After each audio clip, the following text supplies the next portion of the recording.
রাস্তার বাম পাশ দিয়ে কেউ একজন দৌড়াইতেছে, সম্ভবত সে বাস স্টেশনে যাবে। যদি কোনো মানুষ শরীর ভালো রাখার জন্য দৌড়ায় তাহলে এভাবে ব্যাগ নিয়ে দৌড়ায় না। আমরা চলে আসলাম লিডল মার্কেটে, অনেকদিন পরে কিন্তু এই মার্কেটে আসা। সারাদিন মানুষ কেনাকাটা করতে করতে এখন শুধু রেখে দিছে যেগুলো একেবারে শেষ, ড্যামেজ, পচা এইগুলো। এই কফিটার নাম হচ্ছে গোল্ড কফি, অর্থাৎ স্বর্ণের কফি। জানি না এই কফির মধ্যে স্বর্ণ ব্যবহার করছে কিনা। যত রকমের শাকসবজি আছে সবগুলো একেবারে তাজা ফ্রেশ পাওয়া যায়, আবার ফ্রিজেরটাও কিন্তু পাওয়া যায়। যেমন এইখানে আছে পালং শাক, এই ধরনের শাকগুলো একেবারে 4 কোনা কিউব করে তারপরে কিন্তু ফ্রিজিং করা হয়েছে। কেকটাকে কাটার জন্য আমার কাছে চাকু চামিচ কিচ্ছু নাই, হাত দিয়ে আস্তে আস্তে ছিঁড়ে ছিঁড়ে খেতে হবে। এই দেখেন ভিতরে কি পরিমাণে ক্রিমগুলো ব্যবহার করছে। বিসমিল্লাহ, দেখি কেকের স্বাদটা আসলে কেমন। আসসালামু আলাইকুম সবাইকে, আমি ইতালি থেকে শেখ নিলয়। কেমন আছেন সবাই? আশা করবো যে যেখানে আছেন অনেক ভালো এবং সুস্থ আছেন। এই মাত্র রিসোর্টের কাজ শেষ করে বাসায় ফিরলাম। এখন ইতালিতে সময় 8টা। এখন যাব সাপ্তাহিক কিছু বাজার করার জন্য। আমি বাসায় আসার পরে রিসোর্টের কোনো গেঞ্জি পোশাক কিচ্ছু এখন পর্যন্ত হলিনি। এগুলো পরেই আমাকে এখন যেতে হবে, কারণ সময় খুবই কম। 8:30টার মধ্যে মার্কেট সব বন্ধ করে দিবে। বাসা থেকে এই মুহূর্তে একা একাই বের হচ্ছি। আম্মু, ছোটো ভাই, বাবা এরা আগেই বের হয়ে গেছে। আম্মু নাকি পিয়াজ্জা বেলভেদেরে, মানে আমাদের এখানে ছোট্ট একটি জায়গা আছে, যে জায়গাটার নাম হচ্ছে পিয়াজ্জা বেলভেদেরে, ওইখানে আছে। আর বাবা আর ছোটো ভাই তারা পার্কে যে খেলাধুলা করতেছে। আমি এখন গাড়ি নিয়ে সর্বপ্রথম আম্মুর কাছে যাব। আম্মুকে ওইখান থেকে নিয়ে ছোটো ভাই বাবাকে ওই পার্ক থেকে নেওয়ার পরে লিডল মার্কেটে যাব। এই একটা মাত্র মার্কেটেই খোলা আছে, জানি না যেতে যেতে ওই মার্কেট খোলা নাকি বন্ধ পাবো।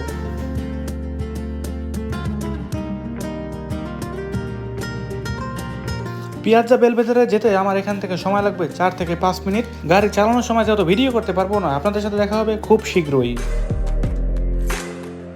পিয়াজ্জা বেলভেদেরের সামনে আসার পরে দেখি একটা পার্কিং নেই। পরবর্তীতে কি করা যায়? ইমার্জেন্সি লাইট জ্বালালাম, লাইট জ্বালিয়ে এখন বসে আছি। এইসব দেশে এবার ইমার্জেন্সি লাইট জ্বালালে রাস্তাঘাটে অল্প কিছু সুযোগ সুবিধা নেওয়া যায়।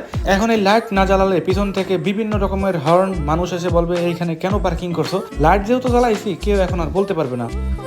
আমার এখানে বেশি সময় অপেক্ষা করা লাগেনি, আম্মু আমাকে দেখার সাথে সাথেই চলে আসছে।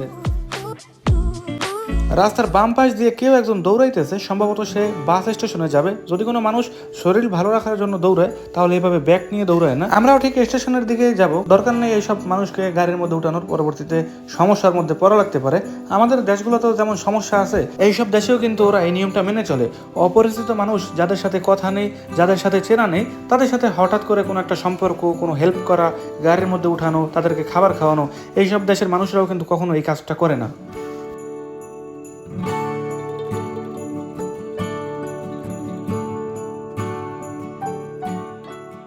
আমরা চলে আসলাম লিডল মার্কেটে, অনেকদিন পরে কিন্তু এই মার্কেটে আসা।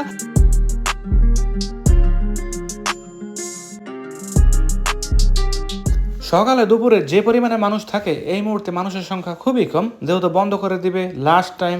আর মাত্র 10 থেকে 15 মিনিট বাকি আছে।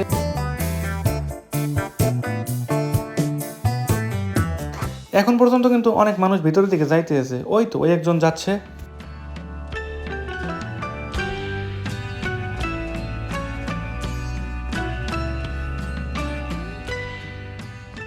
অনেকেই 8:30-32-এর সময় কিন্তু মার্কেটে ঢোকার জন্য চেষ্টা করে, তখন আর এই অটোমেটিক দরজাটা খুলবে না। এইটার উপরে একটা লাল বাতি উঠবে যে এই মুহূর্তে ঢোকা সম্ভব না, কারণ তারা ভিতর থেকে টাইম হলেই ব্লক করে দেয়। সারাদিন মানুষ কেনাকাটা করতে করতে এখন শুধু রেখে দিছে যেগুলো একেবারে শেষ, ড্যামেজ, পচা এইগুলো। যদি এগুলো নেওয়ার মতো না, অনেকটা দেখলাম, তবে এখনো ভালোটা আছে। আর যেগুলো খারাপ এগুলো তারা এখন চেক করে সব ফেলে দিবে। এই কফিটার নাম হচ্ছে গোল্ড কফি, অর্থাৎ স্বর্ণের কফি। জানি না এই কফির মধ্যে স্বর্ণ ব্যবহার করছে কিনা। আমি কখনো এই ধরনের কফিগুলো ট্রাই করিনি, এই কারণে বলতে পারবো না যে অন্য কফির সাথে এই কফির কি তুলনা বা এইটার স্বাদ আসলে কেমন। আর এই এক বাটা কফির দাম বাংলাদেশি টাকায় প্রায় 1000 থেকে 1200 টাকার মতো আসবে। ইতালিতে এর দাম 7 ইউরো। যদি ভুল না করি এগুলো হয়েছে মিষ্টি আলু। বাংলাদেশে থাকতে প্রায় সময় এই আলুগুলো খাওয়া হতো, ইতালির মার্কেটেও পাওয়া যায়। এই 1 কেজি আলু কিনতে হলে আপনাকে গুনতে হবে 1 ইউরো 70 সেন্ট, যা বাংলাদেশি টাকায় প্রায় 220 টাকার মতো আসতে পারে।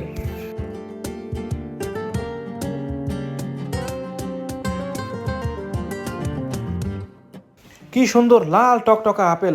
এই আপেলগুলোর নাম হচ্ছে উপরে দেওয়া আছে, এমন এমন নাম রাখে আপেলের যা উচ্চারণ করতেই আসলে কষ্ট হয়। গোল্ডেন রোজ, মেলা গোল্ডেন, তারপরে বেল্লা ভিটা, জীবন সুন্দর, এই ধরনের নাম দিয়েও কিন্তু ইতালির আপেলের নাম করা হয়। এই ছোট বস্তার মধ্যে 2 কেজি আপেল আছে, আর এই 2 কেজি আপেলের দাম 3 ইউরো, অর্থাৎ প্রতি কেজির দাম হচ্ছে 1.5 ইউরো। আর একটা কথা, এইটার মধ্যে যদি পচা থাকে বা কোনো একটা যদি পছন্দ না হয়, এই প্যাকেট খুলে আর চেঞ্জ করা সম্ভব না। ইউরোপের মানুষেরা সকালের নাস্তায় বিভিন্ন রকমের খাবার খায়, এর মধ্যে এই খাবারটা অন্যতম।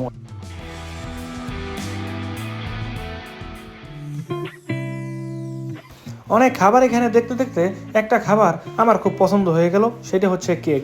এখন দেখবো এখান থেকে কোন কেকটা নেওয়া যায়। আমরা বলতেছিলাম কোন কালারেরটা নিতে চাও, কারণ একটা হচ্ছে পিঙ্ক কালারের আর একটা হচ্ছে ব্ল্যাক কালারের, আর এই কেকের মধ্যে পুরোটাই ক্রিম দিয়ে বানানো। এইটার উপরে একেবারে সাদা সাদা কি দিয়ে যেন বানাইছে, এটা আমার পছন্দ হয়নি।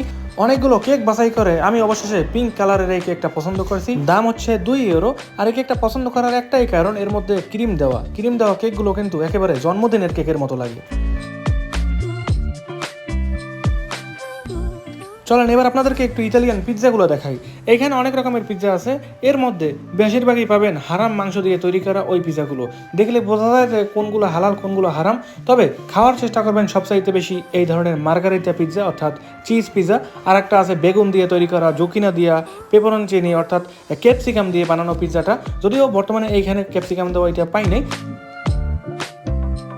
অনেকগুলো খোঁজাখুঁজির পরে আমরা এখান থেকে মার্গারিটার যে পিৎজাটা আছে অর্থাৎ চিজ পিৎজা, ওইটা আমরা নিয়ে নিয়েছি। দাম নিছে 2 ইউরো 90 সেন্ট।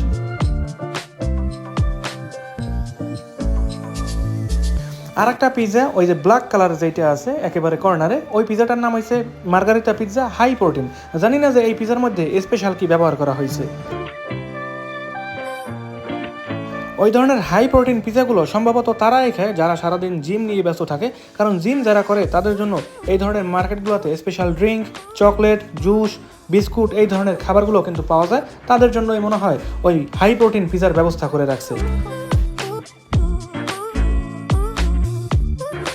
ইতালিতে যত রকমের শাকসবজি আছে সবগুলো একেবারে তাজা ফ্রেশ পাওয়া যায়, আবার ফ্রিজেরটাও কিন্তু পাওয়া যায়। যেমন এইখানে আছে পালং শাক, এই ধরনের শাকগুলো একেবারে 4 কোনা কিউব করে তারপরে কিন্তু ফ্রিজিং করা হয়েছে।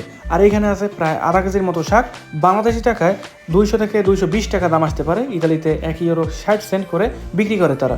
উপরে ছবি আঁকা আছে কোন ধরনের শাকগুলো। আমরা এখান থেকে মাত্র 1 প্যাকেট শাক নিয়ে নিলাম। আর এই শাকগুলো দিয়ে যদি ইলিশ মাছ, চিংড়ি মাছ এগুলো দিয়ে রান্না করা হয়, তাহলে এই শাকের স্বাদ যেন ভোলার মতো না। বাসা পর্যন্ত নিতে নিতে এই শাকগুলো গলবে না, যে পরিমাণে বরফ শক্ত, এগুলো গলতে 1 দুপুর সময় লাগে। যখন রান্না করা হয় চুলার উপর দেওয়ার সাথে সাথেই কিন্তু গলে যায়, আগে থেকে বের করার প্রয়োজন হয় না। আমাদের কেনাকাটা শেষ, এবার বাইরের দিকে যাব। মার্কেটের মধ্যে মানুষ একেবারেই নেই, যারা যারা ছিল তাদেরকে বলে দিয়েছে কিছুক্ষণের মধ্যে বন্ধ করে দিবে। আমরা খুব তাড়াতাড়ি করে কাউন্টারে এসে টাকা পে করে বের হয়ে গেছি। বের হওয়ার সাথে সাথে মনে হলো যেন গভীর রাত। ঢোকার সময় যে পরিমাণে দিন দেখছিলাম এখন কিন্তু আর সেরকম নাই। আমরা এখন সরাসরি চলে যাব পার্কের দিকে। ওইখানে যাওয়ার পরে যে কেকটা কিনছিলাম ওই কেকটাকে খাবো।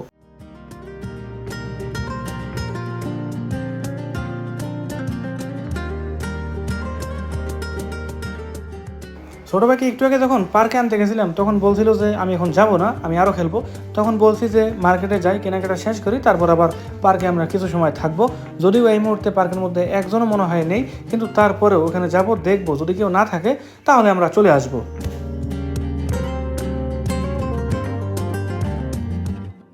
আমরা এখন আছি জুলিয়ানোভা স্টেশনের সামনে।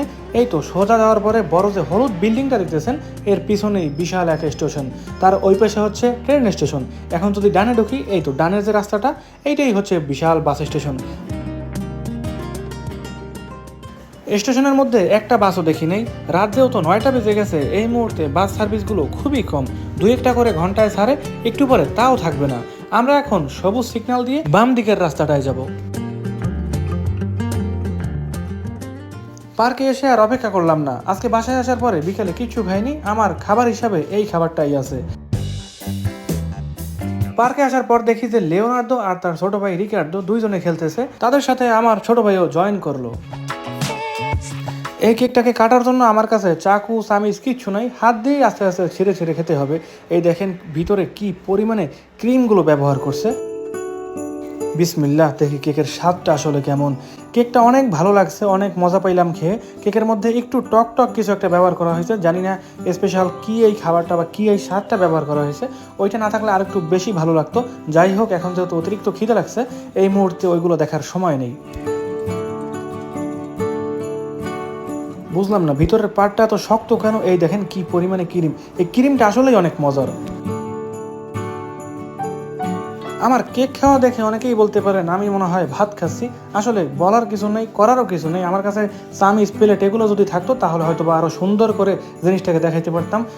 আমাদের আজকের এই ছোট্ট ভিডিওটি এ পর্যন্তই। ভালো থাকবেন, সুস্থ থাকবেন, নিজের খেয়াল রাখবেন। ভিডিওর মধ্যে কোনো ভুল হয়ে থাকলে অবশ্যই ক্ষমা করে দিবেন। বাই বাই সবাইকে, আজকের মতো এইখানেই।